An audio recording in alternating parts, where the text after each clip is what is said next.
โคสกาเศรษฐีผลแห่งการทิ้งบุตรและผลแห่งการอารักขาละปัจเจกพุทธเจ้า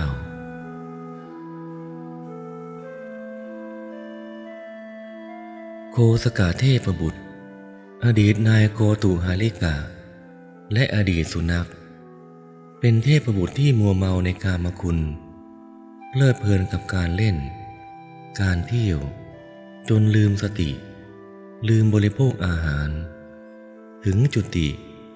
ตายเคลื่อนจากอัตภาพเทวดาก่อนถึงกำหนดอายุไขปีทิพย์แล้วปฏิสนธิเกิดในท้องของหญิงโสเภณีในกรุงโกสัมพีเมื่อนางคลอดบุตรแล้วสั่งให้หญิงรับใช้เอาเด็กไปทิ้งที่กองขยะธรรมดาของพวกโสเภณีถ้าคลอดบุตรสาวก็จะเลี้ยงไว้แต่ถ้าเป็นบุตรชายก็จะนำไปทิ้งพวกนางถือว่าลูกสาวเป็นผู้สืบทอดเชื้อสายทารกแรกคลอดถูกทิ้งไว้ที่กองขยะมีโอกาสที่จะถูกแล้งกาหรือสุนัข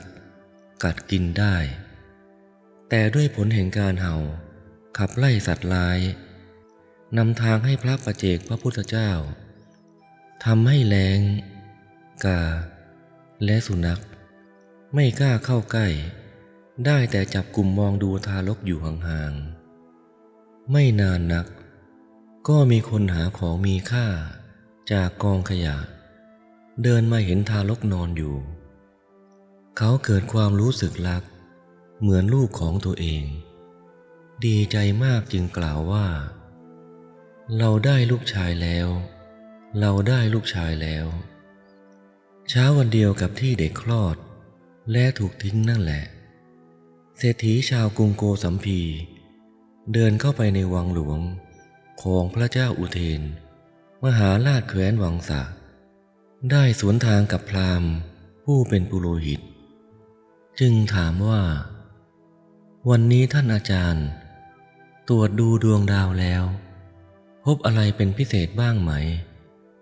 ปุโรหิตตอบว่าไม่พบอะไรที่กระทบถึงพระราชาหรือบ้านเมืองของเราเลยแต่พบว่าเด็กที่เกิดในวันนี้จะได้เป็นเศรษฐีที่เลิศที่สุดของกรุงโกสัมพีเศรษฐีฟังแล้วคิดถึงภรรยาที่มีครรภ์แก่ก็ไล่คลอดขึ้นมาทันทีเขาสั่งให้คนรับใช้รีบกลับไปดูภรรยาว่าคลอดแล้วหรือยังส่วนตนเองก็ไปเข้าเฝ้าพระราชาออกมาจากพระราชนิเวศแล้วได้ทราบว่าภรรยายังไม่คลอด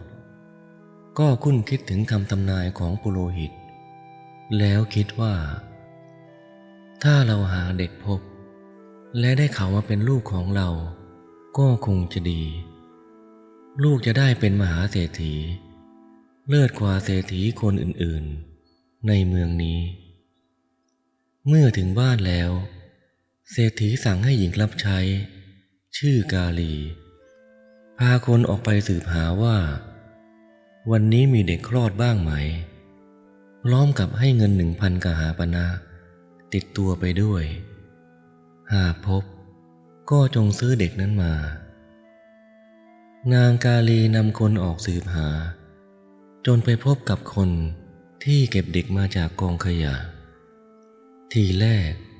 เขาไม่ยอมขายให้แต่เมื่อนางกาลี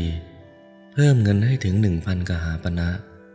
เขาก็ยอมขายเด็กให้เศรษฐีอุ้มทารกเพศชายแล้วคิดว่าถ้าภรรยาเราคลอดลูกหญิงเราจะให้เด็กคนนี้แต่งงานกับลูกของเราเขาจะได้ตำแหน่งเศรษฐีแต่ถ้าภรรยาของเราคลอดลูกชายเราจะให้คนฆ่าเด็กคนนี้ทิ้งซะผ่านไป2-3 วันภรรยาของเศรษฐีก็คลอดบุตรออกมาเป็นทารกเพศชายเศรษฐีจึงคิดว่าคำของปุโรหิตเป็นคำที่น่าเชื่อถือเจ้าเด็กคนที่เราซื้อมา จะต้องได้เป็นเศรษฐีแน่ๆแต่ถ้าไม่มีมันเศรษฐีชั้นเลิศก็จะตกเป็นลูกของเราควรจะหาทางฆ่ามันซะวันหนึ่งก็เรียกนางกาลีมาสั่งอย่างลับๆว่าตอนเช้ามืดเจ้าจงเอาเด็กนอกสายเลือดของเราไปวางไว้หน้าคอกโคที่นอกกรุงนะโคจะได้เหยียบมันตายตัวเจ้าก็จงแอบดูด้วยว่ามันตายหรือเปล่านางกาลีได้นำทารกไปตอนเช้ามืดแอบเอาทารกไปวางไว้ในคอกโคตรงประตูที่โคจะต้องเดินออกมาแล้วแอบดูอยู่ไม่ไกลทารกน้อยยังหลับสนิทอยู่ตามปกติของโคอสุภะตัวผู้นำฝูงมันจะออกทีหลังโคตัวอื่นๆแต่วันนั้นโคอสุภะกลับมายืนอยู่หน้าคอกยืนคล่อมร่างทารกไว้เมื่อนายโคบาลมาเปิดคอกมันก็ยังยืนคล่อมอยู่โคตัวอื่นๆต้องเบียดร่างบางส่วนของโคจ่าฝูงออกไปข้างนอกคนเลี้ยงโคนายโคบาลเห็นโคจ่าฝูงยังยืนอยู่ที่เดิมตัวเดียวจึงเดินเข้ามาดูใกล้ๆก็เห็นทารกนอนอยู่เขาเกิดความรักหลุดมองเห็นลูกชายของตนเองนอนอยู่จึงรีบอุ้มขึ้นแล้วดีใจว่าเราได้ลูกชายเขาอุ้มทารกไปให้ภรรยาเลี้ยงดูทันทีนางกาลีกลับมารายงานว่าเด็กคนนั้นยังไม่ตายตอนนี้คนเลี้ยงโครับอุปการะอยู่เศรษฐีจึงให้นำเงิน1,000 กหาปณะไปซื้อเด็กกลับมาเมื่อได้เด็กกลับมาเศรษฐีก็สั่งให้นางกาลีแอบนำเด็กไปไว้ในทางที่หมู่เกวียนสินค้าจะต้องผ่านตอนเช้ามืดนางกาลีได้ทำตามแผนนั้นแต่ทว่าเมื่อกองเกวียนมาถึงบริเวณที่เด็กนอนอยู่โคตัวเทียมเกวียนที่อยู่หน้าขบวนนั้นกลับหยุดเดินทั้งพยายามสลัดแอกด้วยหัวหน้ากองเกวียนลงมาตรวจดูก็พบว่าเด็กนอนหลับขวางทางโคอยู่เขาดีใจมากกล่าวว่าเราได้ลูกชายแล้วจึงนำทารกไปให้ภรรยาเศรษฐีทราบแล้วก็ให้นางกาลีนำเงิน1,000 กหาปณะไปซื้อเด็กกลับมาอีกเศรษฐีคิดแผนฆ่าต่อไปด้วยการให้นางกาลีนำเด็กไปทิ้งไว้ในป่าช้าผีดิบหวังให้สุนัขแล้งกาหรืออมนุษย์ฆ่าเด็กให้ตายนางกาลีแอบดูอยู่ก็ไม่เห็นสุนัขป่าแล้งกาหรือสัตว์ใดๆกล้าเข้าไปใกล้ๆเด็กเลยทั้งนี้ก็เพราะกุศลกรรมที่เคยหาอารักขาถวายพระปัจเจกพระพุทธเจ้ากุศลกรรมนั่นแหละรักษาเด็กไว้เวลาสายคนเลี้ยงแพะต้อนแพะมาหากินบริเวณนั้นแพะตัวหนึ่งเดินเข้าไปในพุ่มไม้เห็นทารกแล้วได้คุกเข่าลงให้นมแก่เด็กคนเลี้ยงแพะเห็นแล้วจึงเข้าไปดูเห็นเด็กนอนอยู่ก็อุ้มออกมาเขาเกิดความรักดุจเป็นลูกของตัวเองจึงนำกลับไปบ้านเมื่อเศรษฐีทราบแล้วจึงให้นางกาลีไปซื้อกลับมาอีกเศรษฐีให้นางกาลีนำเด็กไปที่ภูเขาที่ฝ่ายราชการใช้ทิ้งศพโจรโทษประหารแล้วโยนเด็กลงไปหมายให้ร่างกายแหลกเหลวตายแต่ทว่าเด็กกลับตกผิดที่หมายตกลงบนพุ่มไม้ไผ่ ที่มีต้นกระพังโหมแทรกคลุมอยู่ เด็กจึงเหมือนตกลงบนผ้าขนสัตว์วันนั้นหัวหน้าช่างจักสานนำลูกชายเข้ามาหาไม้ไผ่ได้ยินเสียงเด็กร้องก็ช่วยกันนำกลับไปเลี้ยงดูเมื่อเศรษฐีทราบแล้วให้นางกาลีนำเงิน1,000 กหาปณะไปซื้อกลับมาอีกวันเวลาผ่านไปอย่างรวดเร็วแม้เศรษฐีอยากจะฆ่าเด็กให้ตายแต่ยังไม่สำเร็จเสียเงินไปจำนวนมากแถมยังต้องให้คนเลี้ยงดูเด็กไว้ในนามของลูกตัวเองด้วยความที่เศรษฐีมีชื่อเสียงเป็นที่รู้จักของชาวโกสัมพีเป็นเหตุให้เศรษฐีไม่กล้าจะดำเนินการแผนการฆ่าติดต่อกันได้เพราะเกรงข้อคอรหาและเกรงพระราชอาญาเด็กจึงเติบโตคู่กันมากับบุตรชายของตนเองเด็กทั้งสองรักใคร่คุ้นเคยกันรักกันดุจเป็นพี่น้องแท้ๆถึงวันนี้ทั้งคู่ก็มีอายุ10 กว่าขวบแล้วถึงการนี้เด็กที่ถูกมาเลี้ยงก็ถูกเรียกว่าโคสกะแปลว่าผู้มีเสียงกึกก้องวันหนึ่งเศรษฐีได้พบกับเพื่อนผู้มีอาชีพเป็นช่างปั้นหม้อขายจึงเกิดนึกถึงแผนฆ่าเด็กโคสกะได้อีกครั้งด้วยการว่าจ้างเพื่อนเศรษฐีถามว่าเราจะให้เงินเพื่อน1,000 กหาปณะเพื่อนช่วยทำอะไรสักอย่างสิถามว่านายจะให้ฉันทำงานอะไรหรือเศรษฐีก็พูดลวงว่าเพื่อนเอ๋ยเรามีลูกชายชั่วอยู่คนหนึ่งมันชอบทำลายพ่อแม่และล้างผลาญทรัพย์พรุ่งนี้เราจะสั่งให้มันมาหาท่านเมื่อมันมาหาท่านมันจะพูดว่าการงานที่คุณพ่อสั่งไว้เมื่อวานคุณพ่อให้มาบอกว่าท่านจงทำให้สำเร็จเถิดเมื่อตกลงแผนการกันได้แล้วเศรษฐีก็กลับไปตอนสายของวันรุ่งขึ้นเศรษฐีเรียกโคสกะมาหาแล้วสั่งว่าเมื่อวานนี้พ่อสั่งให้ช่างปั้นหม้อที่หมู่บ้านโน้นให้ช่วยทำงานให้พ่อ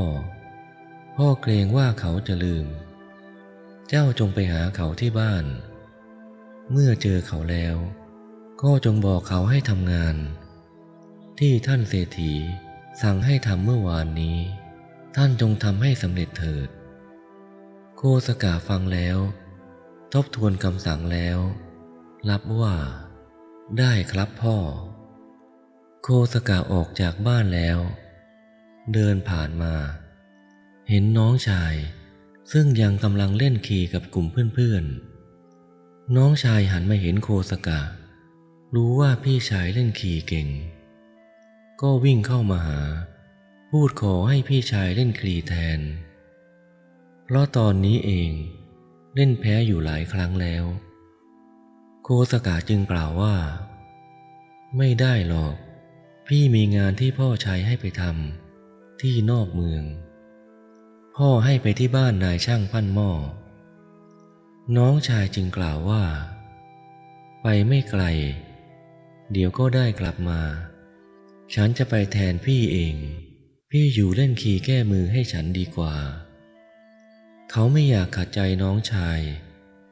จึงบอกทางไปบ้านช่างปั้นหม้อและถ่ายทอดคำพูดที่พ่อสั่งให้บอกแก่นายช่างปั้นหม้อส่วนตัวเองก็เล่นคลีแทนน้องชาย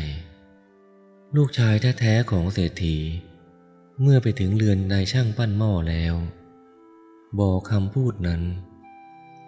นายช่างปั้นหม้อก็ไม่เคยเห็นเขามาก่อนเขาจึงคิดว่าเด็กคนนี้แหละคือลูกชายชั่วของเศรษฐีจึงหลอกให้เข้าไปในบ้านแล้วฆ่าด้วยมีดนำศพโยนเข้าไปเผาในเตาเผาหม้อดินโค โคสกะเล่นขี่แทงน้องชายทั้งวันคิดว่าน้องชายคงกลับบ้านไปแล้วเขาเลิกเล่นจนเกือบค่ำทีเดียวเดินกลับเข้าบ้านเศรษฐีเห็นเขาเดินเข้ามาคิดว่าทำไมมันยังไม่ตายหรือว่า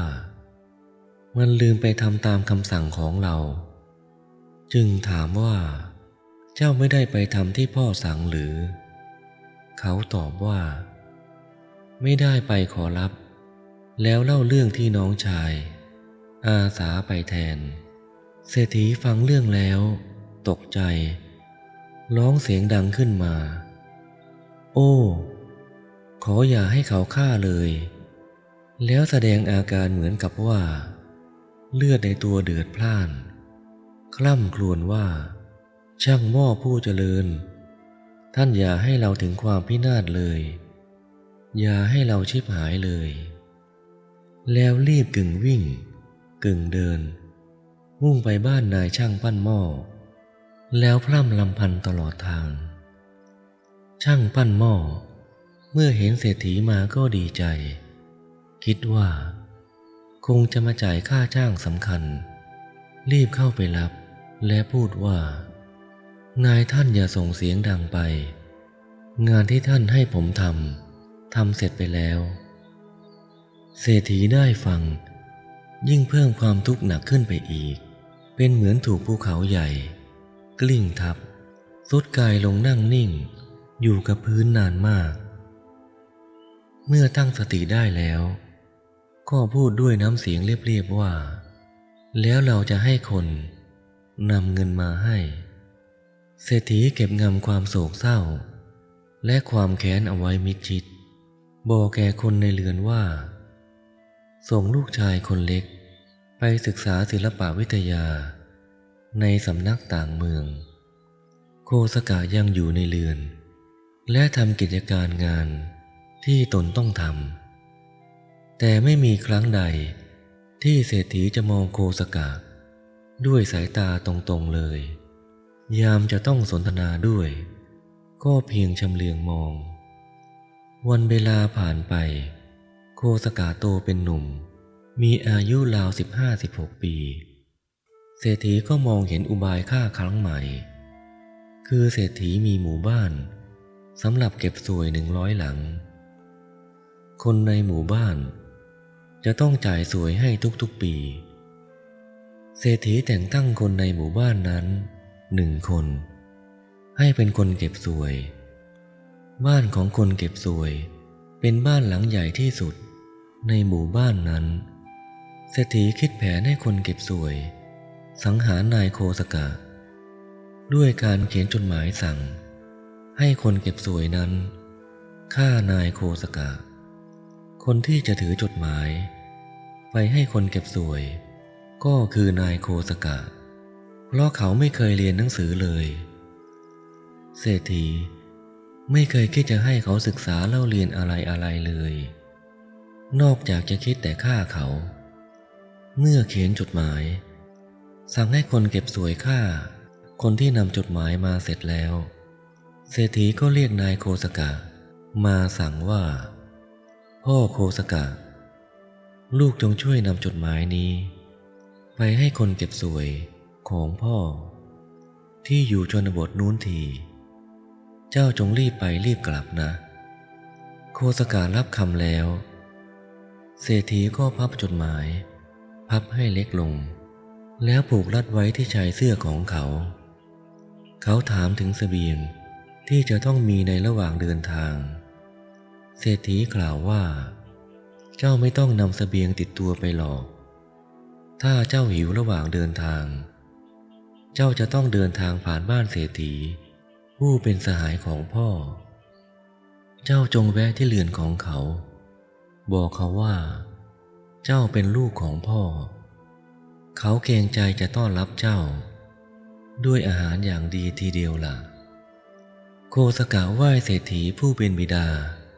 แล้วออกเดินทางเลยเที่ยงวันไปแล้วก็ยังไม่ถึงหมู่บ้านสวยเขาเกิดความหิวพบชาวบ้านจึงถามถึงบ้านเศรษฐี ผู้เป็นเพื่อนพ่อชาวบ้านแนะนำทางให้เขาพบกับบ้านเศรษฐีผู้นั้นเมื่อถึงแล้วได้พบกับภรรยาเศรษฐีนางจึงถามว่าเจ้ามาจากไหนตอบว่ามาจากกรุงโกสัมพีถามว่าเจ้าเป็นลูกของใครตอบว่าผมเป็นลูกของเศรษฐีโกสัมพีคนหนึ่งถามว่าเจ้าชื่ออะไรตอบว่าโคสกะครับภรรยาเศรษฐีได้ยินชื่อแล้วรู้สึกรักดุจลูกแท้ๆทีเดียวเศรษฐีคนนี้มีลูกสาววัย15-16 ปีอยู่คนหนึ่งซึ่งอดีตชาติเคยเป็นภรรยาของนายโคสกะเมื่อครั้งเป็นนายโกตุหาริกานางมีรูปร่างหน้าตางดงามมากเศรษฐีหวงแหนดุจแก้วตาดวงใจสั่งให้นางอยู่แต่ในห้องนอนบนปราสาทกับสาวใช้ตั้งใจไว้ว่าจะหาชายที่คู่ควรให้นางในอนาคตวันนั้นธิดาเศรษฐีได้ให้สาวใช้ไปซื้อของสาวใช้ลงมาชั้นล่างก็ถูกภรรยาเศรษฐีใช้ให้ทำการต้อนรับนายโคสกะด้วยการจัดต่างล้างเท้าทาน้ำมันที่เท้า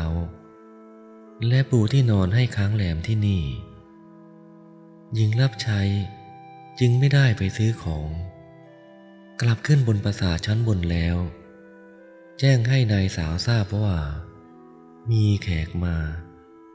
ตนเองต้องปฏิบัติแขกคนนั้นชื่อว่าโคสกะหญิงสาวได้ฟังว่าโคสกะเท่านั้นก็เกิดความรู้สึกรักเกิดความรู้สึกผูกพันอย่างบอกไม่ถูกอยากเห็นหน้าเขามากท่านว่าลูกสาวเศรษฐีคนนี้ก็คืออดีตภรรยาครั้งที่นายโคสกะ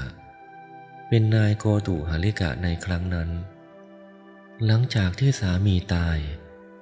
นางได้ถวายข้าวสุกทนานหนึ่งแด่พระปัจเจกพระพุทธเจ้าด้วยผลทานนั้นนางจึงมาเกิดในตระกูลเศรษฐีเมืองนี้นางซักถามหญิงรับใช้ว่าเขามีสัมภาระอะไรบ้างตอบว่าไม่เห็นมีอะไรมีแต่ที่ชายเสื้อของเขาลัดสิ่งของอยู่เจ้าค่ะถามว่าตอนนี้เขาพักอยู่ตรงไหนตอบว่าแม่เจ้าให้เขานอนในห้องสำหรับอาคันตุกะเจ้าค่ะธิดาเศรษฐีได้คำตอบแล้วครุ่นคิดว่าเขาลัดอะไรไว้ที่ชายเสื้อหนอเมื่อค่ำแล้วนายโคสกะนอนหลับไปด้วยความเหน็ดเหนื่อยธิดาเศรษฐีแอบลงมาจากชั้นบนตรงไปยังที่นอนของเขาค่อยๆแกะชายเสื้อออกก็พบว่าเป็นจดหมายจึงนำกลับขึ้นไปอ่านในห้องนอนของตนก็พบข้อความเขียนจดหมายว่าเด็กหนุ่มคนนี้เป็นลูกชายที่ชั่วช้าของเรามันทำร้ายร่างกายฉันเพื่อจะครอบครองทรัพย์ท่านจงฆ่ามันแล้วโยนศพลงไปในหลุมคูดนางอุทานว่าตายแล้วนายโคสกะเป็นคนโง่เขลาจริงๆผูกลัดจดหมายที่เขาสั่งฆ่าตัวเองไว้กับตัวถ้าเราไม่ได้อ่านพรุ่งนี้เขาก็คงถูกฆ่าตายนางฉีกจดหมายทิ้งแล้วเขียนเลียนแบบลายมือขึ้นใหม่ว่าเด็กหนุ่มคนนี้ชื่อว่าโคสกะท่านจงช่วยเป็นธุระนำเงินสวยที่จับเก็บไว้ปลูกเรือน2 ชั้นใกล้ๆกับบ้านของท่านให้ทำกำแพงล้อมบ้านและจัดจ้างบุรุษผู้มีกำลังอารักขาเรือนอย่าให้ใครเข้าไปรบกวนเขาจากนั้นท่านจงไปสู่ขอธิดาเศรษฐีผู้มีชื่อนี้ มาเข้าพิธีมงคลสมรสกับเขา เมื่อท่านทำตามที่เราร้องขอสำเร็จแล้วโปรดส่งข่าวบอกแก่เราด้วยเราจะสมนาคุณแก่ท่านในภายหลังนะ จากนั้นนายโคสกะตื่นขึ้นแล้วบริโภคอาหารลาเศรษฐีและภรรยาแล้วเดินทางไปถึงบ้านคนผู้มีหน้าที่เก็บสวยของพ่อเขาแนะนำตัวแก่ลุงผู้ทำหน้าที่เก็บสวยว่าเขาชื่อโคสกะเป็นบุตรชายของเศรษฐีกรุงโกสัมพีพ่อสั่งให้นำจดหมายมายื่นให้ถึงมือท่านแล้วแกะจดหมายออกจากชายเสื้อส่งให้อ่านลุงคนเก็บสวยเมื่ออ่านจดหมายแล้ว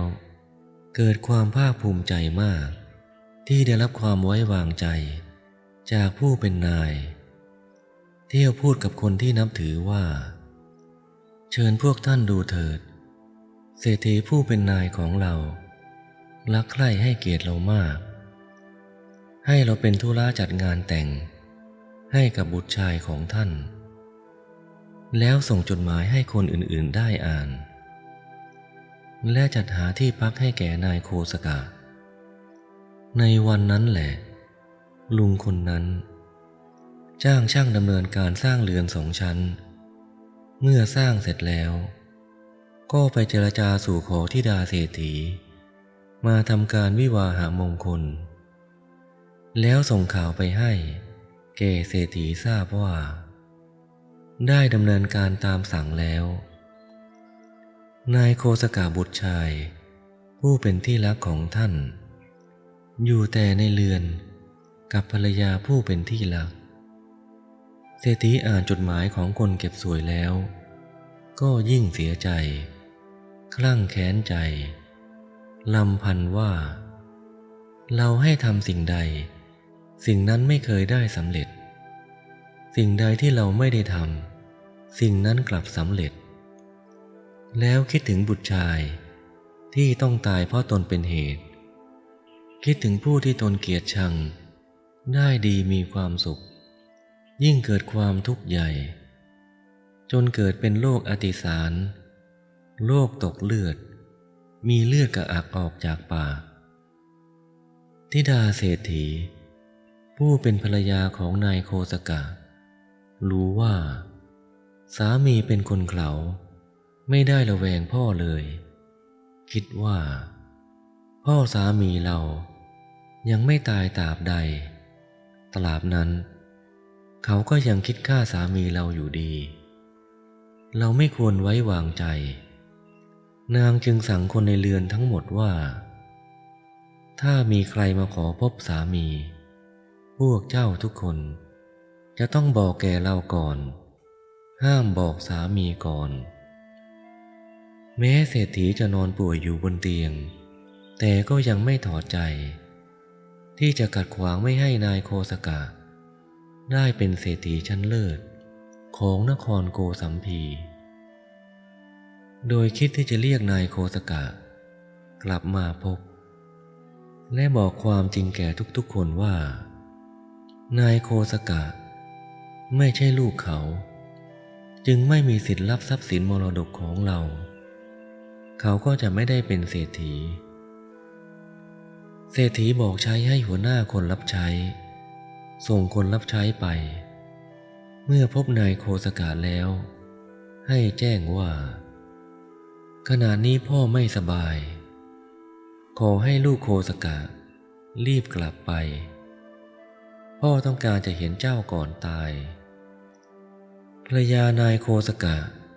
รู้จากคนรับใช้ว่ามีคนของเศรษฐีมาขอพบสามีก็ให้เข้ามาพบกับตนคนของเศรษฐีเรียนข่าวการป่วยให้ทราบนางจึงถามว่าเศรษฐียังบริโภคอาหารได้หรือไม่ได้ตอบว่า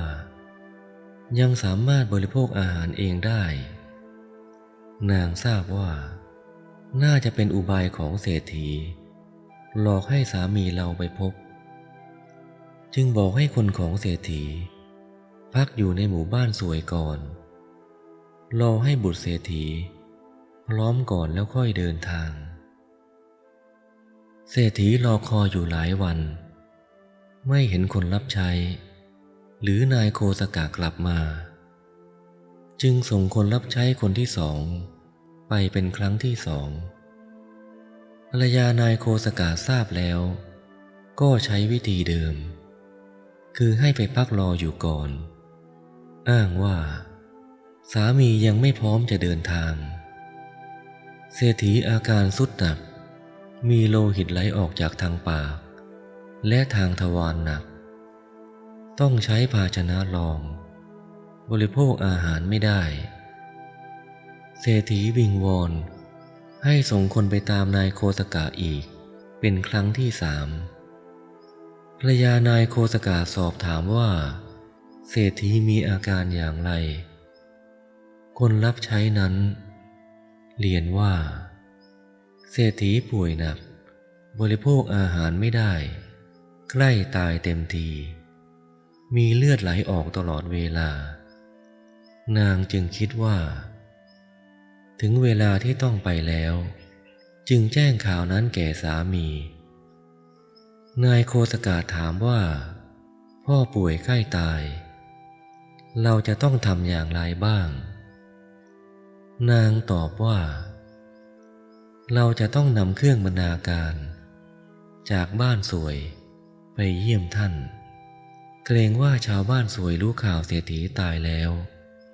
จะไม่ยอมจ่ายสวยเพราะยังไม่ชัดว่านายโคสกะจะได้รับมรดกหรือไม่ขบวนเกวียนบรรทุกบรรณาการผ่านมาถึงเรือนบิดามารดาของนางแล้วนางกล่าวกับสามีว่าป่านนี้พ่อของท่านคงใกล้สิ้นลมเต็มทีขบวนบรรณาการทำให้การเดินทางล่าช้าท่านจงสั่งให้คนนำบรรณาการไปเก็บไว้ในเรือนของพ่อแม่ของเราก่อนเถิดนายโคสกะก็สั่งการไปตามนั้นครั้นใกล้จะถึงเรือนของเศรษฐีผู้เป็นบิดาเลี้ยงของนายโคสกะในกรุงโกสัมพีแล้วนางได้นัดแนะกับสามีว่าตอนเข้าไปที่เตียงเศรษฐีตนเองจะยืนอยู่ด้านหัวเตียงสามีจงยืนอยู่ที่ปลายเท้าและสั่งหมู่คนรับใช้ที่มากับตนว่าให้แบ่งกำลังอารักขาทั้งหน้าเรือนและหลังเรือนระหว่างที่เรากับสามีอยู่บนเรือนนั้นห้ามใครๆขึ้นไปเป็นอันขาดนายโคสกะและภรรยาขึ้นไปบนเรือนแล้วภรรยายืนอยู่ด้านหัวเตียงนายโคสกะยืนปลายเตียงหัวหน้าคนรับใช้กำลังนวดเท้าให้ท่านเศรษฐีอยู่เขาบอกเศรษฐีว่านายท่านโคสกะบุตรชายของท่านมาแล้วเศรษฐีลืมตาขึ้นถามว่าเขาอยู่ไหนตอบว่ายืนอยู่ปลายเท้าเตียงขอรับเศรษฐีมองไปยังปลายเตียงแล้วถามหัวหน้าคนรับใช้ว่าในเรือนมีทรัพย์สินอยู่เท่าไหร่เศรษฐีนึกจะพูดว่าฉันจะไม่ยกให้แก่นายโคสกะแต่ความที่มีเลี้ยวแรงน้อยลงแล้วกล่าวออกมาได้ยินชัดแค่สองคำคือฉันให้ภรรยานายโคสกะฟังแล้วคิดว่าเศรษฐีกำลังพยายามจะพูดคำอื่นๆอีกไม่เป็นการดีเลยจึงแซงทำเป็นโศกเศร้าเสียใจสยายผมออกแล้วก้มลงร้องไห้เกือกกิ้งอยู่บนอกของเศรษฐีพร้อมกับเอาศีรษะกระแทกลงบนอกรำพันว่าคุณพ่อจะพูดอะไรนะคะคุณพ่อพูดเถิดพวกเรารอฟังคำสั่งเสียของคุณพ่ออยู่พวกเราบุญน้อยจริงๆหนอเศรษฐีอึดอัดหายใจไม่ออกถึงแก่อนิจกรรมแล้ว ข่าวเศรษฐีถึงแก่อนิจกรรมแพร่กระจายไปพระเจ้าอุเทนแห่งกรุงโกสัมพีทรงให้ทำพิธีชาปนกิจแล้วตัดถามเจ้าพนักงานว่า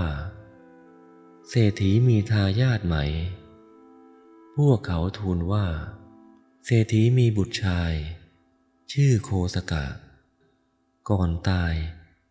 เศรษฐีได้ยกทรัพย์สินทั้งหมดให้แก่เขาแล้วพระเจ้าข้า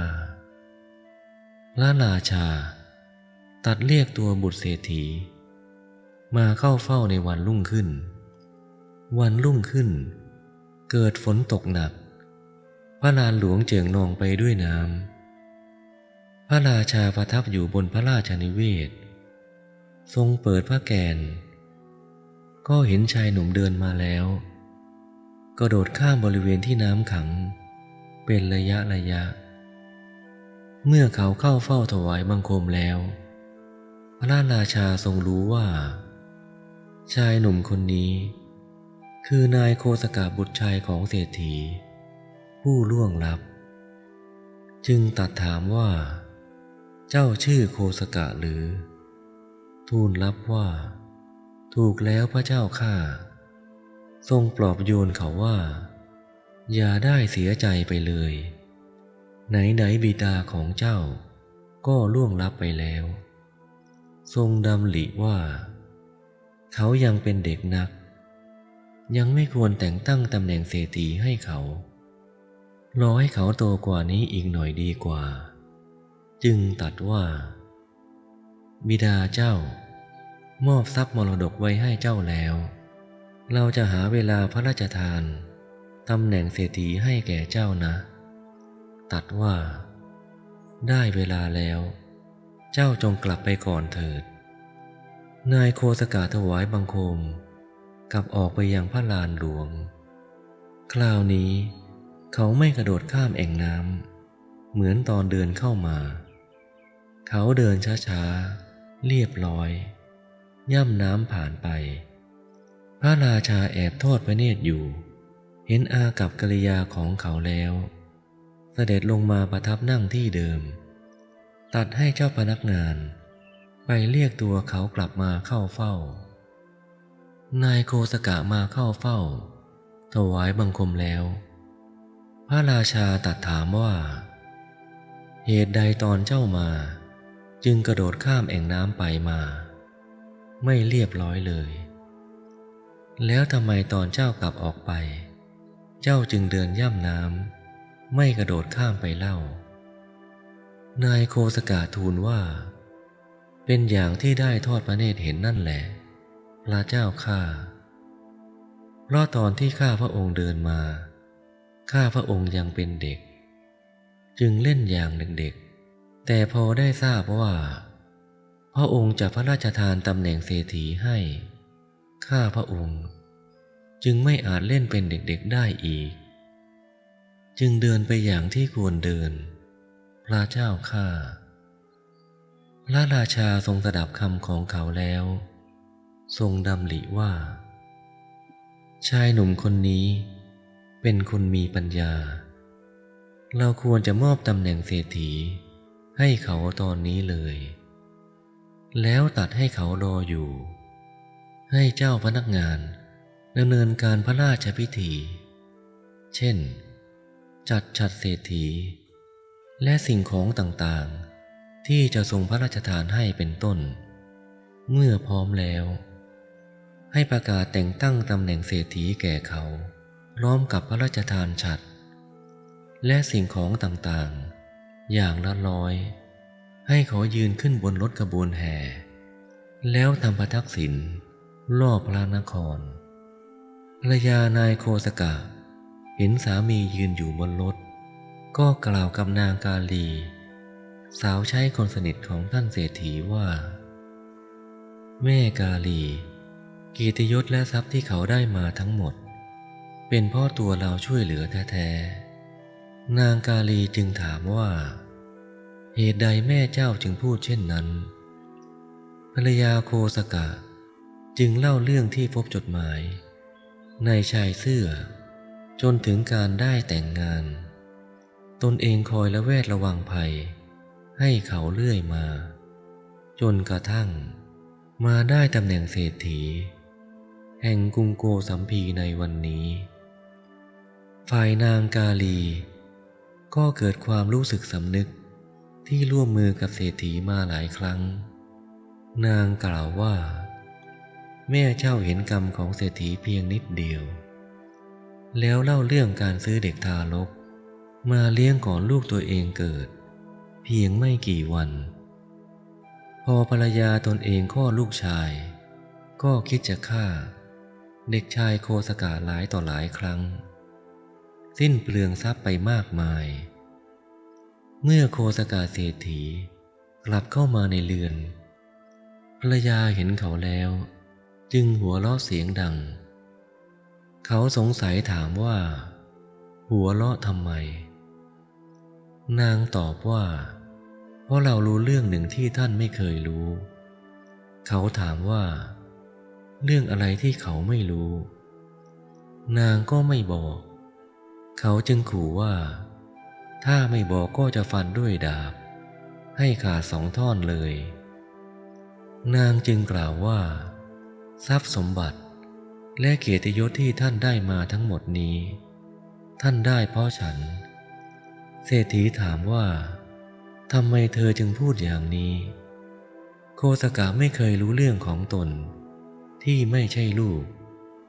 และไม่เคยรู้เลยว่าเศรษฐีจะฆ่าตนหลายต่อหลายครั้งเมื่อภรรยาพูดเช่นนี้เขาจึงไม่เชื่อภรรยาจึงเล่าเรื่องตั้งแต่วันที่ได้พบจดหมายที่เศรษฐีเขียนสั่งให้ลุงที่เก็บสวยช่วยฆ่าแต่ตนเองได้ฉีกจดหมายทิ้งแล้วเขียนใหม่และเล่าเรื่องหญิงรับใช้ชื่อกาลีเล่าให้ฟังทั้งหมดตั้งแต่โคสกะเศรษฐีถูกทิ้งไว้ที่กองขยะเขาก็ยังไม่เชื่อภรรยาจึงสั่งคนให้ไปตามนางกาลีมาซักถามนางกาลีรับรองว่าสิ่งที่เราเล่าให้ภรรยาของท่านฟังล้วนเป็นความจริงตั้งแต่ท่านยังเป็นเด็กอ่อนเศรษฐีก็วางแผนฆ่าแต่ทำอย่างไรก็ไม่อาจจะฆ่าได้การฆ่าท่านทำให้เศรษฐีหมดทรัพย์ไปตั้งมากมายตัวท่านน่ะรอดจากความตายมาได้ถึง7 ครั้งบัดนี้มาจากหมู่บ้านสวยขึ้นสู่ตำแหน่งเศรษฐีแล้วโคสกะเศรษฐีฟังแล้วเชื่อจึงเกิดความสลดใจคิดว่าเราคงมีบาปหนักแต่พ้นมาได้ทุกครั้งเราไม่ควรมีชีวิตอยู่อย่างประมาทแต่นั้นมาก็ได้สละทรัพย์วันละ1,000 กหาปณะตั้งโรงทานสงเคราะห์คนเดินทางไกลและคนยากไร้เป็นต้นเมื่อพระสัมมาสัมพุทธเจ้าของพวกเราตรัสรู้เศรษฐีก็นำเศรษฐีผู้เป็นสหายอีก2 คนคือกุกุตเศรษฐีและปาวาลิกาเศรษฐีไปเข้าเฝ้าฟังธรรมณพระเชตวันมหาวิหารเขตกรุงสาวัตถีต่างบรรลุโสดาปัตติผล